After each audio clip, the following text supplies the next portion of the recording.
तर या काळात ही भागवत कथा आयोजित करण्यात येत आहे। या 7 दिवसामध्ये अगदी सकाळपासून कार्यक्रम चालू होणार आहेत। सकाळी 7:30 ते 7:30 हे काकडा भजन राहील।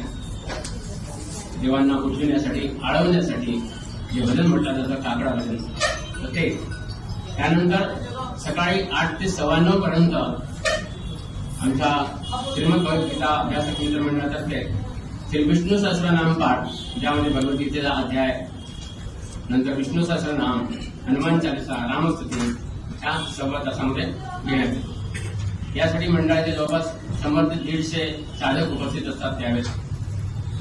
त्यानंतर 10 ते 12:30 यावेळेस सामूहिक ज्ञानेश्वरी पारायण।